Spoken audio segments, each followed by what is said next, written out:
নমস্কার বন্ধুরা, আমার চ্যানেলে স্বাগত। আমি একটা দারুণ জিনিস নিয়ে এসেছি। ভাবছেন এগুলো কি? আজকে এগুলো দিয়েই একটা দারুণ রেসিপি তৈরি করব। খুব সহজ একটা রেসিপি এবং দুর্দান্ত একটা রেসিপি। এখন শীতকাল, সেই জন্য বেগুনটাই সবাই ব্যবহার করে। আমি আজকে বানাবো বেগুন চোখা। তার জন্য আমি দুটো বড় সাইজের বেগুন নিয়ে নিয়েছি। আমার জায়গাটা খুবই ছোট, যার জন্য আমি দুটো বেগুন দেখাতে পাচ্ছি না। আমি একটা কেটে রেখে দিয়েছি আর একটা কেটে আপনাদের দেখালাম। আর টমেটোটা 2 থেকে 4টে টমেটো দিলে ভালো হয়, কিন্তু আমার কাছে সেটাও ছিল না। যা ছিল সেটা দিয়েই আপনাদের করে দেখাচ্ছি। সর্ষের তেল খানিকটা দিয়ে আমি বেগুনটাকে উল্টো পিঠ করে দিলাম, যাতে তেলটা কম লাগে। সেই জন্য প্রথমে যদি সোজা পিঠে দেন তাহলে কিন্তু তেলটা চট করে টেনে নেবে। সেই জন্য আমি কিন্তু উল্টো পিঠ করে আগে দিয়েছি। দিয়ে টমেটো দিয়ে দিলাম আর সামান্য একটা বড় সাইজের রসুন দিয়ে দিচ্ছি, পেছন দিকটা একটুখানি কেটে। রসুনটা খুব একটা ভালোও ছিল না, তার মধ্যে আমার ছেলে দিয়েছে ভেঙে। যাই হোক, সেটাই আমি দেখাচ্ছি আপনাদের সামনে। আমার ছেলে খুবই দুষ্টু, আর ওর কাছে কোনো কিছুই ঠিক থাকে না, সবই ভাঙাচোরা হয়ে যায়। আর কয়েকটা দিয়ে দিলাম কাঁচা লঙ্কা। এইভাবে পাশ দিয়ে দিলাম। আমার ফ্রাইং প্যানটা ছোট, জিনিসগুলো অনেকটাই ছিল, এবং কড়াইশুঁটি বেশ অনেকগুলো 10-12টার মতন কড়াইশুঁটিও আমি এর মধ্যে দিয়ে দিচ্ছি। একদম পরিষ্কার করে ধুয়ে সামান্য একটু নুন দিয়ে এবার আমি চাপা দিয়ে দেব। নুনটা দিলাম খুব তাড়াতাড়ি সেদ্ধ হয়ে যাবে বলে, সেই জন্য আমি নুনটা দিয়ে এইভাবে চাপা দিয়ে দিলাম। দিয়ে কম আঁচেতে করে কিন্তু এটা করতে হবে, বেশি আঁচে দিলে পুড়ে যাবে এবং ভেতরটা সেদ্ধও হবে না। এই আমি ছুরিটা দিয়ে দেখে নিচ্ছি, হাতের সামনে ছুরিটাই ছিল, তাই এটা দিয়েই আমি আস্তে আস্তে করে প্রত্যেকটা জিনিস উল্টে দিচ্ছি। এইভাবে উল্টে দিয়ে আমি আবার ঢাকা দিয়ে দেব। ঢাকনাটা খুলে দেখছি সবটাই হয়ে গেছে সেদ্ধ। আমি এইভাবে সবটা তুলে নেব। আর যেহেতু আরেকটা বেগুন আমার রয়েছে, সেই জন্য আরেকটা বেগুনও আমাকে এইভাবে সেম প্রসেসে তৈরি করে নিতে হবে। সেই জন্য সেটাও আমি দিয়ে দিলাম। আর দেখছি রসুনটা ভালো হয়নি, সেই জন্য রসুনটাও দিলাম। যেহেতু জায়গাটা ভালো মতন পাইনি, সেই জন্য রসুনটাও এইভাবে দিয়ে আমি নুন দিয়ে আবার ঢাকা দিয়ে সেটাকে নামিয়ে ফেললাম। নামিয়ে এরকমভাবে আলতো আলতো করে ওপর থেকে যে খোসাটা আছে টমেটো বেগুনের, সবগুলোকেই আমি ছাড়িয়ে নিলাম। কড়াইশুঁটি থেকে শুরু করে সব কিছুই এইভাবে ছাড়িয়ে নিলাম আমি। আর খুব সুন্দর, এত সুন্দর কড়াইশুঁটিগুলো সেদ্ধ হয়ে গেছে কি বলবো। প্রত্যেকটা জিনিসই দেখুন, রসুনটাও কিন্তু, রসুনের ভেতরটা কিছুটা ভালো ছিল, কিছুটা শুকনো হয়ে গেছে, সেটা বোঝা যাচ্ছিল না। তা যাই হোক, আমি সেইভাবেই নিয়ে এসেছি। আর এইভাবে বেগুনের যে খোসাটা আছে, আমি আস্তে আস্তে করে সব বেগুনেরই খোসাগুলো ছাড়িয়ে ফেলবো, কেন খোসাটা মুখে পড়লে খুব একটা ভালো লাগবে না।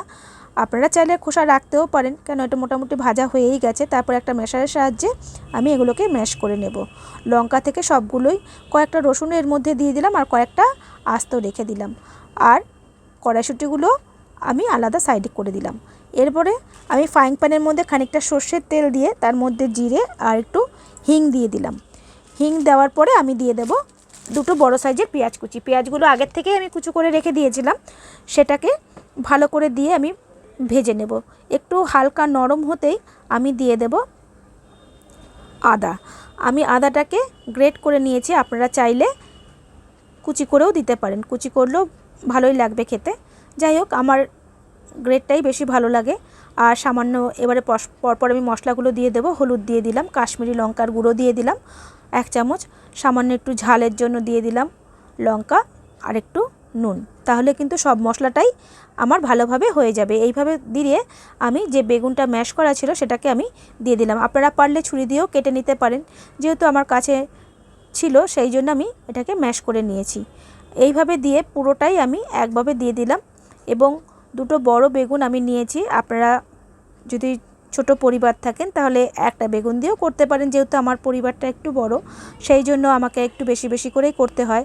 এক এক সময় হয়ে ওঠে না, কমও করি, কিন্তু এটা যেহেতু রাতের জন্য আমি করছি, সেই জন্য একটু বেশি করেই করেছি। এবং সবাই খেতে ভালোবাসে এরকম নতুন নতুন কোনো ধরনের জিনিস যদি আমি করি।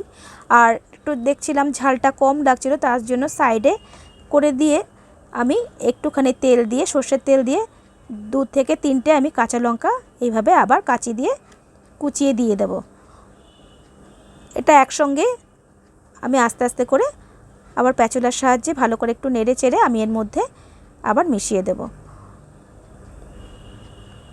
খুব ভালোভাবে মেশাতে হবে, না হলে কিন্তু এক জায়গায় মশলাটা লাগবে আর এক জায়গায় লাগবে না। সেই জন্য খুব ভালো করে এটাকে মিশিয়ে নিতে হবে। আপনারা চাইলে দইও দিতে পারেন, আমার কাছে দই ছিল না, দইও ছিল না, লেবুও ছিল না, যার জন্য টমেটো যে দুটো ছিল সেটাই আমি দিয়ে দিয়েছি। সামান্য একটু চিনি দিয়ে দিলাম, আর একটু সামান্য নুনটা কম লাগছিল, একটু নুন দিয়ে দিলাম, আর দিয়ে দিলাম ধনেপাতা কুচি। আপনারা এইভাবে একবার করে দেখবেন বেগুনের রেসিপি কত সুন্দর লাগে খেতে, আর কি বলবো আপনাদের। এইভাবে পুরো আমি মিশিয়ে দেব। ভালো করে মেশানো হয়ে গেলে আমি এটাকে নামিয়ে ফেলবো। আর যারা যারা পাশে আছেন অসংখ্য ধন্যবাদ, যারা আমাকে সাপোর্ট করছেন তাদেরকে অসংখ্য ধন্যবাদ, আর যারা এখনও করেননি চটপট করে ফেলুন। আর ভালো লাগলে অবশ্যই বন্ধুদের মধ্যে শেয়ার করুন, লাইক করুন, কমেন্ট করুন, আরও আমাদের তাতে উৎসাহটা বাড়ে। আর কি বলবো, আমি এটা পরোটার সাথে সার্ভ করছি, আর সেই পরোটা আমি লাল আটা দিয়েই তৈরি করেছিলাম। এইভাবে একটা থালার মধ্যে রেখে আমি সামান্য দুটো পরোটা করেছিলাম, 2 থেকে 6টার মতন পরোটা করেছি, কারণ আমার দুটো ছেলে, দুজনকেই দিতে হবে এবং ওর বাবাও আছে সাথে। যাই হোক, আরও সবাই আছে, সবার জন্য আর করতে পারিনি। এইভাবে করে পরিবেশন করুন। দুর্দান্ত একটা রেসিপি, কেমন লাগলো অবশ্যই জানাবেন। আজকের মতন ধন্যবাদ।